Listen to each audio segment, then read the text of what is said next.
So in this section of linear law, we are exploring the type of question that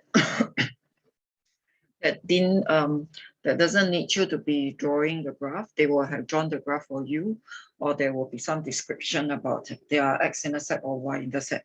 So essentially, there won't be a need for you to do your graph on graph paper. Okay, but it still makes use of the same logic. So we linearize an equation to make it into mx plus c so that we can use the gradient and intercept to find some unknown. So if you look at this question, this question doesn't ask you to be solving for unknown. But if you look at what the question wants, they want you to express y in terms of x. So in a way, right, they are asking you for the equation before it was linearized. So it's a bit opposite. So if you have been doing the linear law questions that need you to linearize and draw your own graph, so it's opposite. So you've got to imagine that this is the graph that you already drawn. But what was the original equation? So it's a bit like working backwards, but the working backwards is easier. It's not very difficult. So when you approach a question like this, you're finding the equation before you linearize. So you got to take note of the capital Y, and you got to take note of the capital X. And in fact, after you take note of it, usually there will be information about the gradient. So in this question, right, finding the gradient is not difficult because you already got 2 points.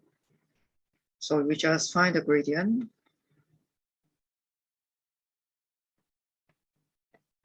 Okay, the gradient is half. Okay, so with this, okay, we got our mx plus c. That is actually half x plus c. We don't have the c in this situation because the graph doesn't extend and cut. And even if it extend and cut, because this is not a graph, a proper scaled graph, we cannot tell the intercept. So we got to use a coordinate to find us the intercept. So you got to use either one of the coordinate. So just to address some confusion. So usually, right,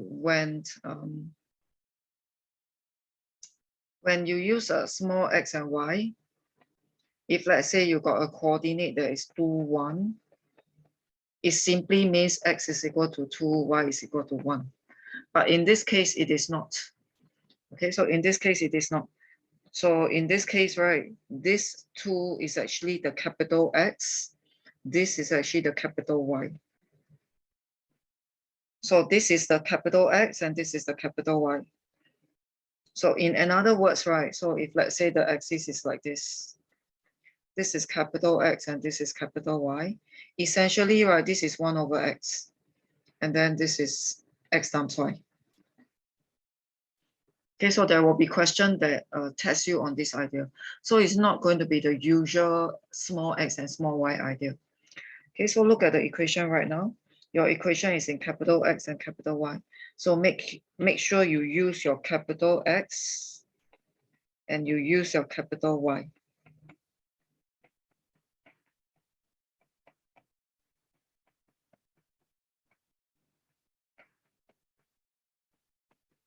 So you get a c equal to 0. So your intercept is actually equal to 0. Okay, but you have not answered the question. The question is asking you to make the small letter y the subject. So you've got to replace the capital Y and the capital X. You will get xy equal to 1 over 2, 1 over x.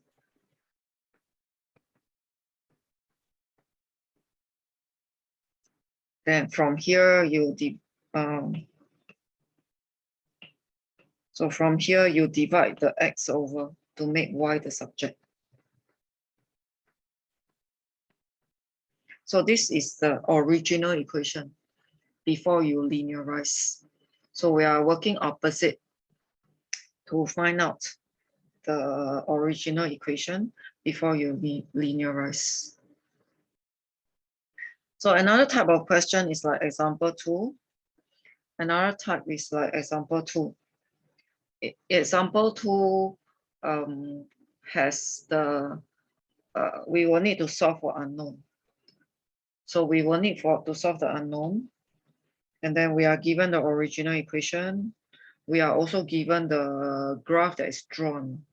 So this question will behave very much like the one that you did for graph paper. So how will you approach this kind of question, right? Same like you approach the question that you do using graph paper. So when you do it for that type of question, you will linearize first. So in this question, right, I will also be linearizing first. So sometimes the linearizing part may not be so easy. So I make sure I know that I need to linearize into this format. Okay, so I need to make 1 over y the subject.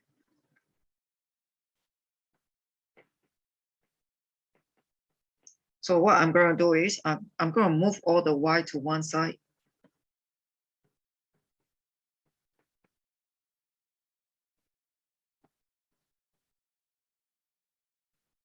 Okay, so from here, right, I'm going to make y the subject first.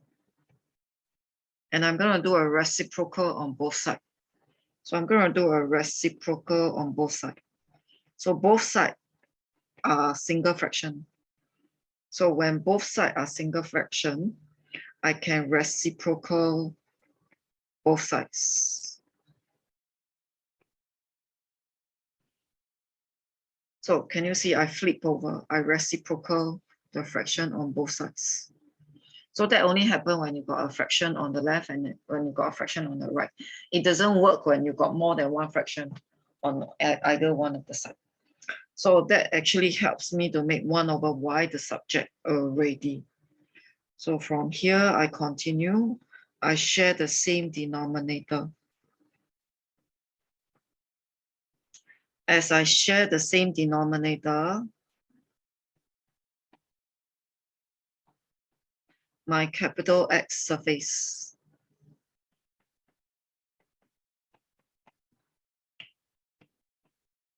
So as I share the same denominator, my capital X surface. My capital X is the 1 over X.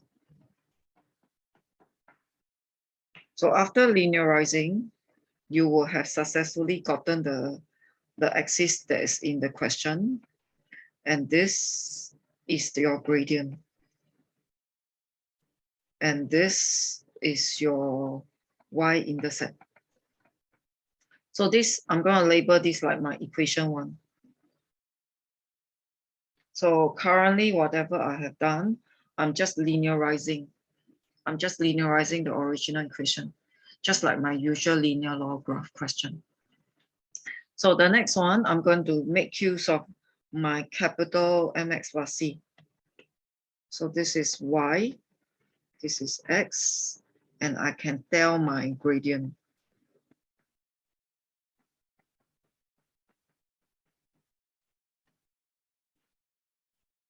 Okay, make sure I got no careless first.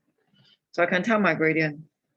So in actual fact, I can do a mx plus c, but with the capital X and Y. So I couldn't have my axis, I didn't have my y-intercept from the graph. So actually I got to calculate out. So this is capital X, this is capital Y.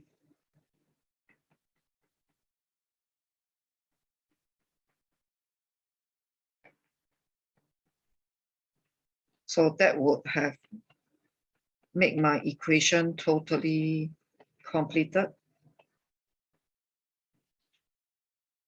And in fact, right, from here, you will have realized that the gradient is 1/3. And the intercept is 2/3. And which you can compare with the linearized format. So I can do my two comparison. So can you look at the idea in this way? So I linearize to form my mx plus c. And then from the graph, I also do my own mx plus c. So from here, I can do my comparison. So this whole thing that I'm doing right now is just for part A. So eventually I'm able to do my comparison. So the comparison is quite easy. So if I compare, I should compare the y-intercept first. So if I compare the y-intercept, 1 over c is 2/3. C is 3 over 2. Then I'm going to compare my gradient. So my gradient will be minus d over c is 1/3. So you use the c that you already found and you cross multiply.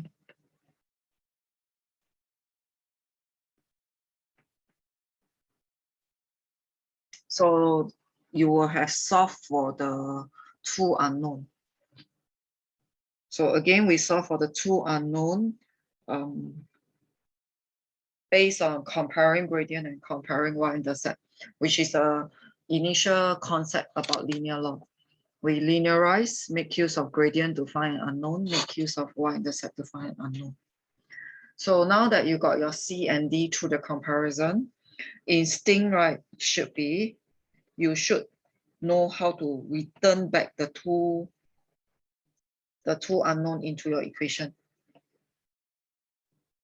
So if there is a need, you actually can return them to the equation. So here I'm going to return them into this equation. So that will help me in my part, second part.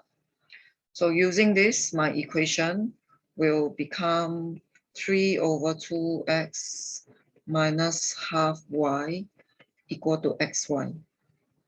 And the question asks, what happens when x is equal to 0.2? So you just plug in your 0.2.